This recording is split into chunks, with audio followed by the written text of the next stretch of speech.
Eu gostaria de chamar aqui o palco e, professor, mais uma vez, muito obrigado pela sua presença. Uma honra enorme lhe receber aqui.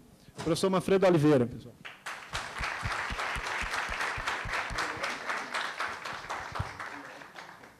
Bem, em primeiro lugar, eu que gostaria de agradecer imensamente a coordenação, porque, inclusive, aceitou que eu viesse aqui sem falar de Schopenhauer e Nietzsche, né? Quer dizer, é um caso extraordinário de abertura ao debate saudável em filosofia, né?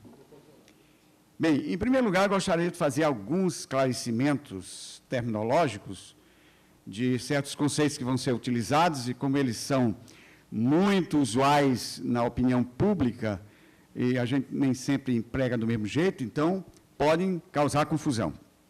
Quando hoje se fala de um sistema sustentável, significa que ele pode permanecer indefinidamente sem esgotar os recursos energéticos ou materiais necessários para que ele funcione. Assim, este conceito está relacionado à capacidade de qualquer sistema de se recompor para continuar funcionando plenamente. Desta forma, a expressão desenvolvimento sustentável significaria a maneira inteligente de usar os recursos naturais do nosso planeta, tendo como objetivo o crescimento e o desenvolvimento humano, a melhoria da qualidade de vida com a garantia de recursos para gerações futuras, sem fazer com que a natureza se desequilibre, o que tem como implicação uma ruptura radical com o modelo de produção de riqueza historicamente implantado. O que está em jogo aqui, nessa expressão, na realidade, é a articulação de uma exigência ética, frente ao tipo de civilização que nós construímos na modernidade. Ou seja, pretende-se com isso, em última instância, pensar e orientar nosso estar no mundo.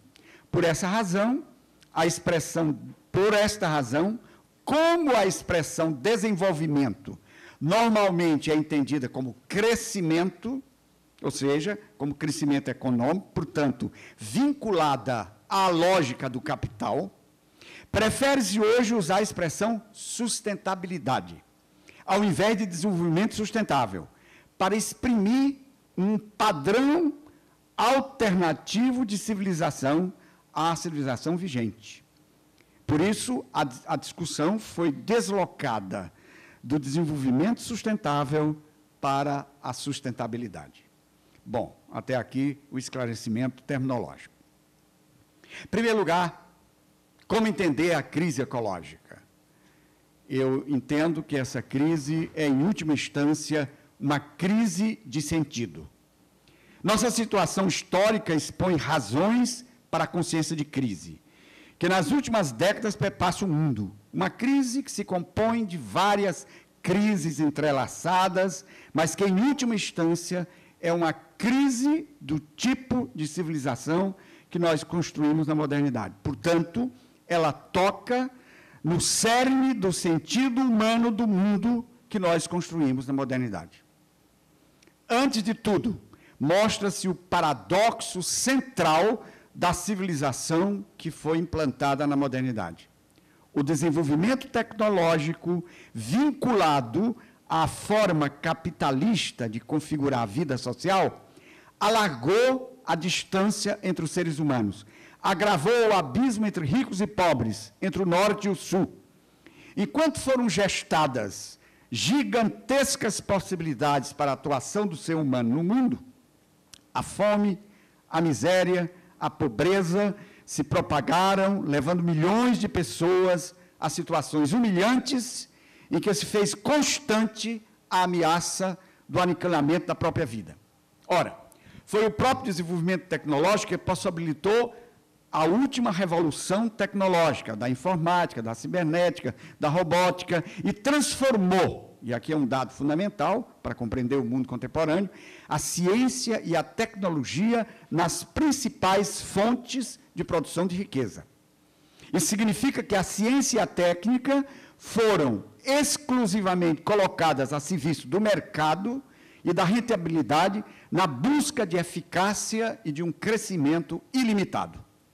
Esse processo intensificou enormemente tanto a produtividade do trabalho humano, nós podemos hoje produzir 35, 45 vezes mais do que há bem pouco tempo e com muito menos gente, como também a superexploração do trabalho, ou mesmo o desemprego estrutural, se tornou alguma coisa permanente na nossa sociedade hoje. O mercado de trabalho se transformou hoje, antes de tudo, num mecanismo de seleção, uma vez que a produção industrial já está em condições técnicas de poder prescindir da maior parte dos trabalhadores, demandando ao mesmo tempo dos que permanecem no trabalho níveis crescentes de qualificação. Isso fez com que as nossas formações sociais hoje não sejam apenas sociedades produtoras de mercadoria, mas sejam sociedades da informação e do saber. Aqui há um projeto subjacente à vida humana. A meta fundamental do estar no mundo do ser humano consiste em aumentar cada vez mais sua capacidade de dominação sobre a natureza e a sociedade. Nessa ótica, tanto a natureza como a sociedade emergem como algo construído. Não é algo que está simplesmente aí, mas é algo que é feito pelo próprio ser humano, através de suas ações no mundo natural e social. O novo saber criado na modernidade deu ao ser humano, primeiramente, a capacidade de influenciar, de intervir, e progressivamente também a capacidade de modificar o próprio curso dos fenômenos naturais. No entanto, este horizonte de interpretação da vida conduziu a uma desproporção entre o poder de dominação do ser humano sobre o mundo natural e os critérios éticos capazes de enfrentar os novos desafios, né? Essa é uma questão repetida, às vezes trabalhada hoje, inclusive por diferentes autores. Habermas, por exemplo, fala de um atrofiamento da consciência moral, que caracterizaria a nossa situação hoje. Ora, uma ideia que sempre esteve subjacente à modernidade foi a da criação de um homem novo, cuja vida seria radicada na nova ciência, na nova técnica e na nova economia. A modernidade, como processo civilizacional, é precisamente essa imbricação entre ciência, técnica e economia. Sem a cientificação da economia, jamais ela teria atingido a dinâmica e a eficiência que distingue a economia moderna das economias pré-modernas. Por outro lado, os interesses socioeconômicos constituíram na modernidade estímulo permanente para a pesquisa da ciência. A mercantilização e a burocratização universais, que marcam a primeira forma da economia moderna, a economia capitalista, significam a radicalização do processo de transformação da qualidade em quantidade, que caracteriza o tipo de racionalidade aqui hegemônico, o que vai desembocar na ideia de um progresso linear e indefinido, ilimitado, que se mede, que domina nossas sociedades.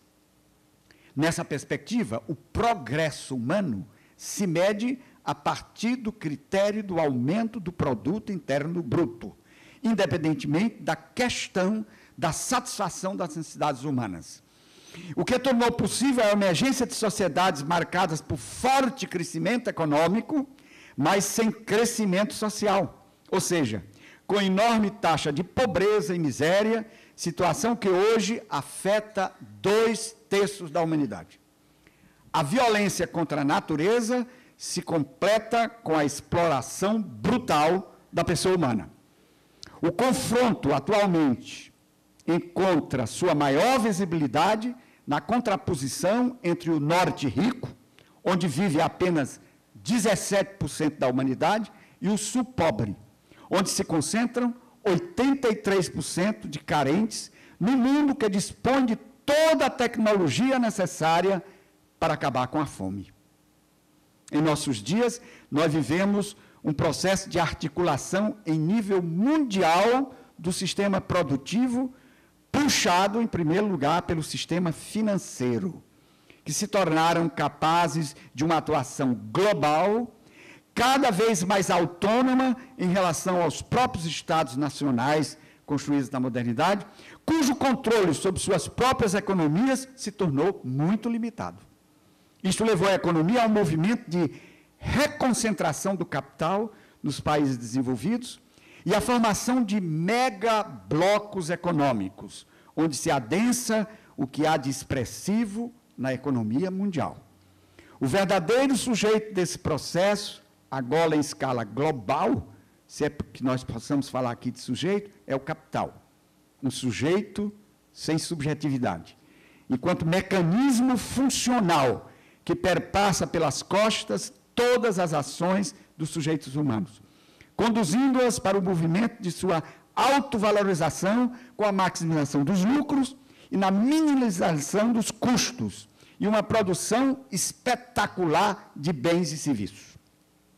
Nesse contexto, hoje, cada vez mais se apregou a tese de que o mecanismo único e exclusivo capaz de regular uma economia extremamente complexa, como são as economias modernas, com enorme divisão de trabalho, é o mercado, um mecanismo, portanto, inconsciente. Ele conduz à redefinição do papel do Estado e, consequentemente, à defesa do Estado mínimo, o que significa o deslocamento do poder da esfera política para a esfera econômico-financeira, a redução dos investimentos em políticas sociais, ao foco do controle na inflação, ao pagamento da dívida, ao ajuste fiscal, à privatização de empresas estatais e dos serviços públicos, o que se resumiu no tripé liberalização, privatização e desregulação. No Brasil, se fala de um modelo selvagem de riqueza, como diz o próprio Marcos Postman. Selvagem porque, ao fim de contas, o Estado transfere recursos oriundos de toda a população para as camadas mais ricas do país. Os efeitos desse processo são gravíssimos, todos nós conhecemos muito bem, a marginalização de milhões de seres humanos, 2 bilhões e 6 milhões de pessoas hoje se encontram em situação de extrema pobreza, no Brasil pelo menos 16 milhões, o que se expressa concretamente na falta de moradia, de educação, de lazer, criou-se a palavra exclusão, para exprimir essa nova situação, que se tornou visível pela violência de todos os tipos, o massacre de crianças e adolescentes, o abandono das crianças nas ruas, a situação humilhante dos presídios, a humilhação de determinadas raças, etnias, opressão das mulheres, intransigência cultural, etc. Ora, o que manifesta isso, essa situação toda? A meu ver, manifesta que o eixo básico do nosso projeto de civilização consiste na subordinação da qualidade da vida dos seres humanos ao crescimento econômico. Aqui o aumento do PIB é a referência fundamental. A sociedade do crescimento é também a sociedade do consumo ilimitado. E a ideia hoje difundida fortemente de que nisto consiste propriamente a felicidade humana, o que nos ajuda a entender que a problemática ecológica não pode ser compreendida fora do horizonte de compreensão da vida humana no todo da realidade e do projeto de configuração individual e social que marca a nossa sociedade. Ou seja, não pode ser entendida fora do processo civilizacional que nos marca. Nessa perspectiva, os dados de que hoje temos são estarrecedores. A destruição sistemática da natureza trouxe problemas globais que ameaçam a humanidade. Nós falamos hoje toda hora em aquecimento da atmosfera, cujos efeitos a longo prazo são terríveis. Isso pode pôr em risco a própria integridade do planeta. Falamos em degelo, em desertificação, etc. No Brasil, isso ocorre, em primeiro lugar, pelo desmatamento da região amazônica, que emite 200 milhões de toneladas de carbono, o que coloca nosso país entre os 5 países mais poluidores do mundo. Nós liquidamos a floresta atlântica, a cada dia se abatem 100 campos de futebol da floresta amazônica, quimicalizamos grande parte dos alimentos, 53% da população brasileira não tem saneamento básico, desperdiçamos quase metade da água que usamos, e a atmosfera de nossas metrópoles é pesadamente contaminada. Enquanto se promove o agronegócio, que produz segundo o modelo industrial, com emprego de alta tecnologia, de fertilizantes e agrotóxicos, que contaminam solos e águas e ameaçam a vida humana. Temos aqui no Ceará vários exemplos terríveis dessa realidade. O agronegócio desmata impiedosamente, desperdiça e consome boa parte da água utilizada no país, mas contribui justamente com a exportação de minerais para que o país tenha recursos para pagar o déficit resultante das transações de mercadorias e serviços com o mundo, assim como os custos da dívida interna e externa. Nesse contexto, a preocupação ecológica constitui um grande obstáculo ao crescimento econômico, e é dito, inclusive, abertamente. Por sua vez, os países ricos e industrializados, que estão também entre os maiores poluidores, impõem aos outros as normas de como se deve tratar a natureza, enquanto, de fato, no hemisfério sul, muitas vezes, milhões de famintos destroem a natureza em virtude de sua própria sobrevivência, que lhes é impossibilitada pela forma de configuração da vida coletiva e, com isso, pela forma de uso e de apropriação dos bens da natureza.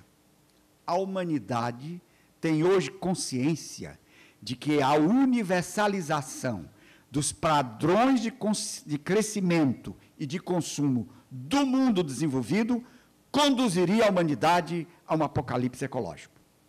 O crescimento demográfico, vinculado a uma série de outros fenômenos, que são resultados inevitáveis da imposição sistemática do ser humano sobre a natureza e da sua destruição, como o aquecimento da atmosfera, a contaminação da água com produtos químicos, a diminuição dos produtos de alimentação, em longo prazo, numa palavra, o triunfo cada vez maior do ser humano sobre o outro de si, a natureza, conduz à autodestruição do próprio ser humano, porque ele é um ser de natureza. Para onde caminha a humanidade? A crise ecológica revela o antagonismo na relação do ser humano com a natureza em seu todo. E, enquanto tal, é uma indicação de uma crise mais aguda na vida humana. A tomada de consciência da questão ecológica nos mostra, em primeiro lugar, que a natureza, enquanto pressuposto fundamental das forças humanas e espaço de habitação para a humanidade, não é infinitamente explorável, mas essencialmente limitada. Esta crise, contudo, vai mais longe. Não é justamente a questão ecológica que nos obriga a repensar o problema do sentido fundamental do nosso existir no mundo. E, por isso, questionar o sentido fundamento a partir de onde se construiu o processo civilizacional da modernidade?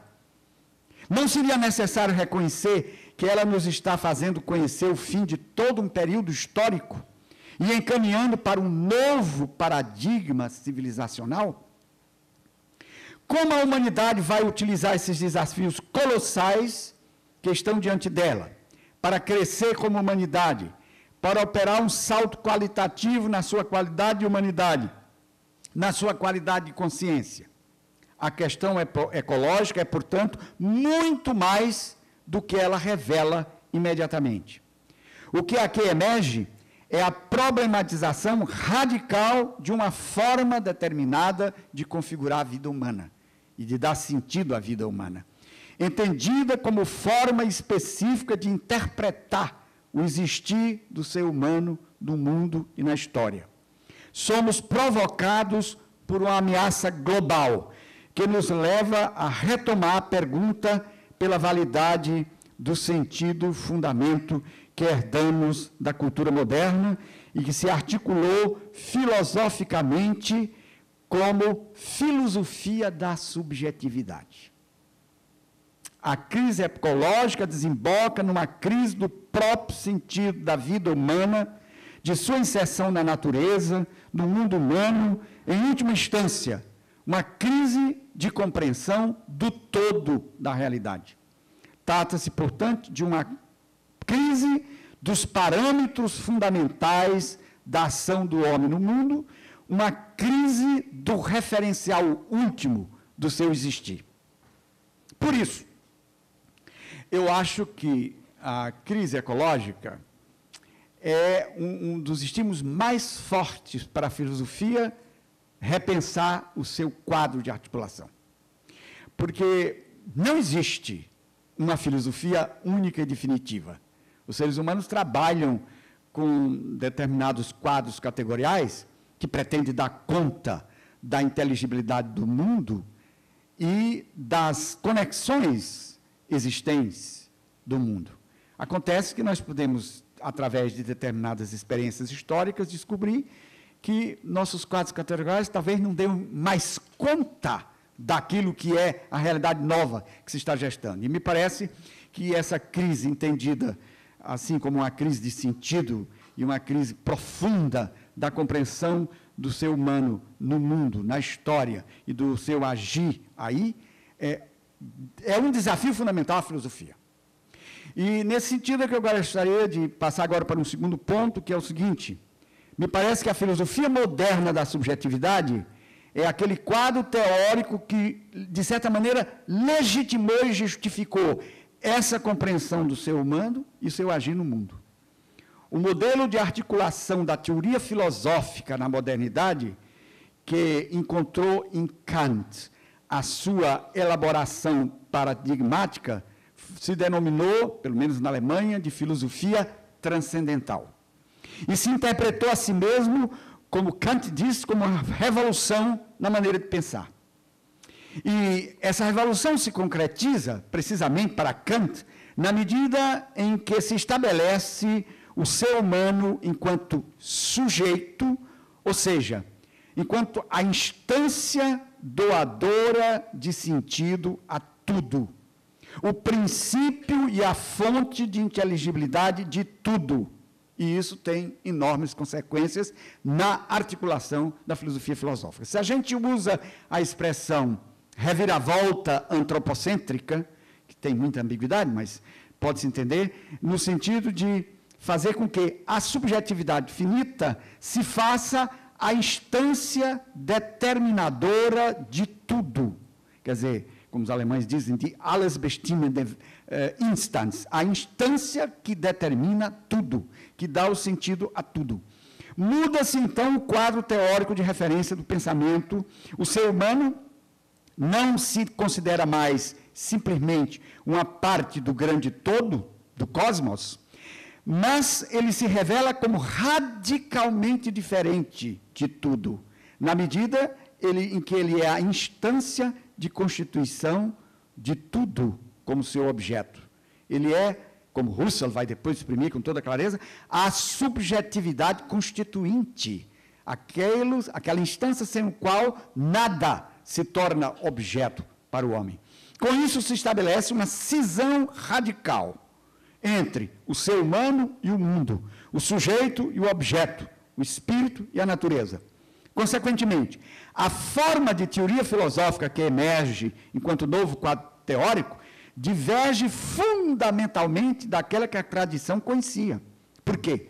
As estruturas trabalhadas aqui não são mais estruturas ontológicas, isto é, não são estrutura dos entes, da realidade mesma, são condições intranscendíveis do sujeito como possibilidade do conhecimento e de sua validade.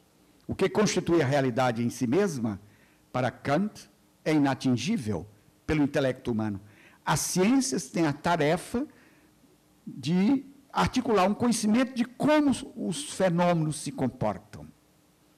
A posição básica de Kant, no que diz respeito à natureza, é então que a natureza carece de uma estrutura constitutiva, ou se pode ter, mas nós não conhecemos. Portanto, nós não podemos mais falar, como os antigos falavam, de uma razão imanente à natureza, de uma subjetividade pré-humana, como, por exemplo, ainda se falou na Idade Média, Tomás de Aquino. Todos os entes perdem, nesse sentido, o seu ser próprio, isto é, a sua autonomia relativa, e, por consequentemente, o seu valor intrínseco. Tudo, em última instância, é reduzido a meio para os fins estabelecidos pela subjetividade. Então, a natureza nada mais é do que um mundo artificial, enquanto sua configuração é fruto da atividade técnica do ser humano. Nesse horizonte de sentido, o homem moderno legitima o ideal de expansão ilimitada das forças produtivas e criou uma ciência, a economia, para pensar a possibilidade desse crescimento ilimitado. Neste contexto, a ação do ser humano sobre a natureza pressupõe o fosso, o gap entre ser humano e mundo, e se entende essencialmente como capacidade de dominação. O resultado é uma ruptura com a natureza e o seu distanciamento dela, o que é profundamente ambíguo, porque o ser humano é um ser de natureza. A sua vitória triunfal sobre a natureza é também uma vitória sobre si mesmo. Vitória de Pirro, portanto. Desaparece por completo aqui a compreensão dos campos diferentes dentro de uma unidade. A realidade não tem unidade. Ela é completamente dividida em dois grandes campos. E é este quadro teórico articulado na modernidade que constitui a justificação da atitude nova do ser humano frente à natureza. Em última instância, a filosofia da subjetividade abriu o espaço de legitimação de um modo de relacionamento do homem com a natureza que torna possível o apocalipse ecológico.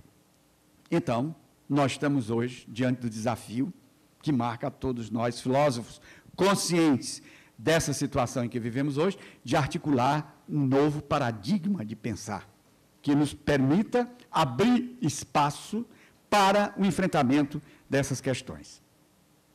Evidentemente que nós estamos hoje dando os primeiros passos, tentando, de alguma forma, provocados pela própria tragicidade da situação, de articular alguma coisa diferente. Bem, a proposta do desenvolvimento sustentável teve como objetivo articular uma alternativa para a humanidade frente à possibilidade de sua autodestruição. Quer dizer, aqueles teóricos, filósofos não, que trabalharam com o problema do desenvolvimento sustentável, estavam pensando, de alguma maneira, de articular uma alternativa a essa situação. Uma contraposição radical a essa tese, como estratégia para a superação da crise da civilização moderna, é a teoria do decrescimento do pensador romeno Georgescu Roegen, que afirma que a posição do desenvolvimento sustentável é, em primeiro lugar, falaciosa, porque impossível solucionar os problemas ambientais através do aumento da produção, mesmo que o objetivo de enfrentar a pobreza seja muito nobre. Então, qualquer crescimento repõe aquilo que o Gustavo estava apresentando antes como a teoria da economia verde. Ou seja, a ideia é qualquer crescimento se tornou hoje incapaz de enfrentar o problema global provocado pelo tipo de civilização que nós criamos. Para ele, o desafio fundamental de nossa epocalidade consiste na necessidade de ultrapassar o dogma socioeconômico do crescimento, que constitui o dogma fundamental da sociedade moderna, para buscar um modelo alternativo baseado no decréscimo da produção. Sua tese básica foi retomada hoje na França pelo economista Serge Latouche, para quem a última alternativa possível contra a destruição da vida no planeta está no abandono da própria ideia de crescimento, pelo crescimento, cujo motor não é outro que a corrida ao acúmulo do capital. Dessa forma, crescimento e progresso material não podem constituir o único motor do processo da civilização humana. Ora, os movimentos ambientalistas, de diferentes formas, no nosso século, já desde o século passado, deram uma grande contribuição à crítica dos reducionismos da modernidade, na medida em que despertaram a consciência para a possível catástrofe, que é o futuro aberto à atual humanidade, em função da destruição sistemática da natureza, do meio ambiente e uma das consequências do projeto histórico da civilização moderna. No entanto, não raras vezes, esses movimentos se deixaram inspirar por um tipo de filosofia que eu chamaria uma negação abstrata do antropocentrismo moderno, e que alguns chamam de biocentrismo, em que o sentido último se articula enquanto princípio da vida. Trata-se de uma contraposição radical ao antropocentrismo moderno, no sentido em que, em lugar do ser humano, se põe a natureza e a sua vida como centro. E isso pode-se falar também, com razão, de ecocentrismo, na medida em que a natureza constitui o horizonte ontológico abrangente em que tudo existe e a partir de onde tudo pode ser pensado. Quer dizer, eu estou apresentando aqui tentativas de articulação de um pensamento que seja diferente da modernidade. Nesse contexto, o ser em seu todo é pensado como um organismo vivo, completo em si mesmo, e os seres humanos são apenas células no tecido desse superorganismo. Nesse caso, o imperativo ético aqui é pôr-se em harmonia com todo o cósmico, aprofundar o nosso enraizamento nele. O cosmo atual, em consequência do avanço do projeto moderno, está perturbado. O único recurso que se apresenta nesse contexto para salvá-lo consiste na rejeição radical dos valores da modernidade, a ciência, a técnica, a eficiência econômica, a fim de que o cosmos possa recuperar a sua perfeição originária. A humanidade só possui uma alternativa se pretende ter esperança e futuro: a recusa radical da tecnologia moderna e a incorporação plena no cosmos. A partir da reviravolta reflexiva provocada pela filosofia moderna, a filosofia da natureza, evidentemente, se tornou problemática. Aqui, ao contrário, se chega a uma espécie de absolutização da natureza, que emerge como todo a que os homens se devem submeter. Nesse contexto, se revela o grande desafio de nossos dias, como sendo a superação da filosofia da subjetividade. Essa é a minha primeira tese. Ou seja, a filosofia só pode enfrentar esse momento que nós vivemos superando, a palavra é extremamente ambígua, porque pode significar mil coisas, desde Schelling e Hegel, que se tenta superar a filosofia da subjetividade, Heidegger da maneira mais radical possível. Superar a filosofia da subjetividade significa, na minha compreensão, tematizar a metadimensão que abarca tanto o ser humano como o ser natural, que a gente poderia chamar ser originário. Ou seja, a conexão absolutamente universal de todas as conexões, a unidade última do mundo.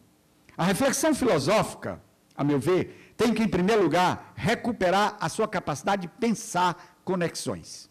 Nós vivemos hoje num pensamento que se quer fundamentalmente fragmentado e se recusa a pensar qualquer conexão. Ora, nessa situação em que nós estamos, que não ter capacidade de pensar as conexões fundamentais que regem a realidade, significa nos sentirmos totalmente perdidos nesse mundo que caminha para a sua destruição. Então, a reflexão filosófica se deveria iniciar pensando as entidades mais simples, para explicitar as conexões maiores, até chegar às maiores conexões. As conexões simples são as conexões menores ou mínimas.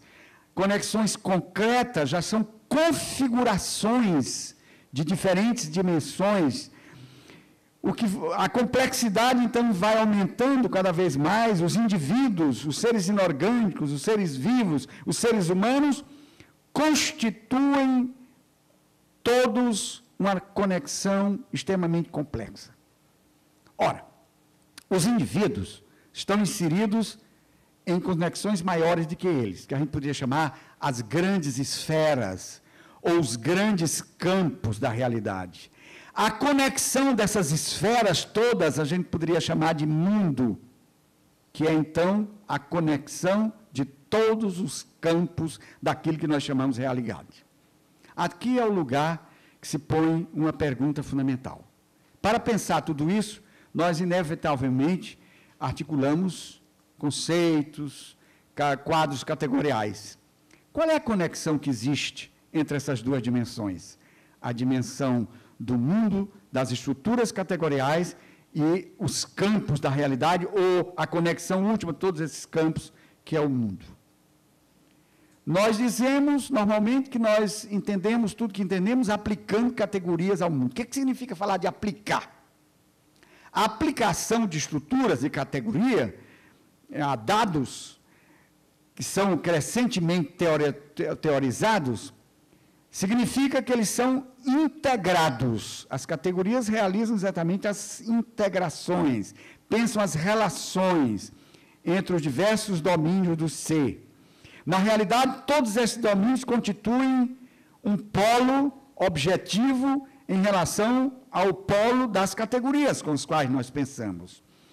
Então, a aplicação de categorias só é possível se a gente pressupõe uma unidade prévia que possibilita esse encontro. Como pensar, então, essa unidade prévia entre mundo e espírito teórico, esse espaço ou mega dimensão que abarca ambas as dimensões e que a gente poderia chamar, aceitando para além dele, mas aceitando uma inspiração de Heidegger, de ser originário, ou seja, aquela dimensão abrangente que torna possível o pensamento das diversas concepções. Ora, se é assim, em tudo está presente essa dimensão central, essa metadimensão, que é a dimensão que abrange tudo. A transformação desse quadro teórico, que eu fiz de uma forma absolutamente caricatural, torna possível repensar o problema da relação homem-natureza, como ela se articulou a partir da filosofia da subjetividade, e abriu espaço para um questionamento radical do paradigma civilizatório da modernidade, e para a possibilitação de uma nova proposta de configuração da vida pessoal e social, radicado em novos valores. A afirmação de entrada é que ambos os polos, ser natural e ser humano, são participação e manifestação dessa dimensão originária que se chamou aqui de ser, que assim se revela como a esfera originária de possibilidade da unidade entre ambos. Enquanto tais, ser humano e natureza são entes, efetivação de um ser próprio e, consequentemente, de um valor ontológico próprio, e constituem, em sua diferença e em sua essencial relacionalidade, a realidade una. Nessa perspectiva, o ser humano e a natureza não podem ser pensados como duas esferas do real inteiramente contrapostas e separadas, mas como essencialmente relacionados, o que significa afirmar uma comunhão ontológica fundamental. Qualquer dualismo metafísico último se revela insustentável, uma vez que o mais fundamental é a relacionalidade ontológica entre tudo. Numa palavra, a realidade originária se revela como sendo unidade da diferença. Ou seja, embora fundamentalmente integrados, o ser humano, enquanto ser espiritual, e a natureza se manifestam na diferença. Podemos dizer que a natureza é o ser sem presença a si, enquanto que espírito é autopresença do ser em seu todo, de tal modo que se pode falar no todo do mundo natural de um desenvolvimento na direção do ser espiritual.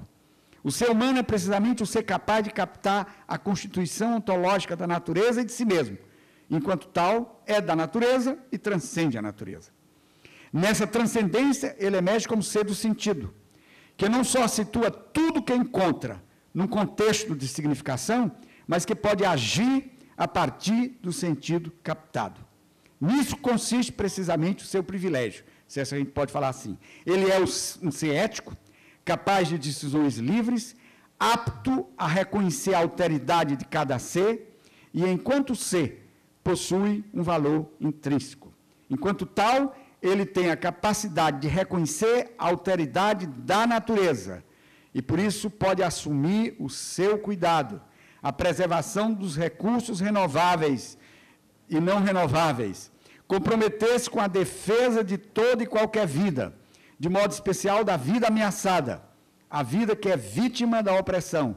Portanto, pode responsabilizar-se pela conservação de seu direito à existência e por sua integridade, mas ele pode também desrespeitá-la. Isso manifesta precisamente a inevitável ambiguidade nesse relacionamento homem-natureza. Se consideramos a natureza como a totalidade da realidade empírica, então o ser humano, como ser corporal e espiritual, é parte integrante da natureza. Por outro lado, o ser humano, enquanto ser espiritual, se contrapõe à natureza como um todo no conhecimento. Ela eleva a natureza à esfera do sentido e pode ser aquela esfera em que a natureza se expressa no que ela é.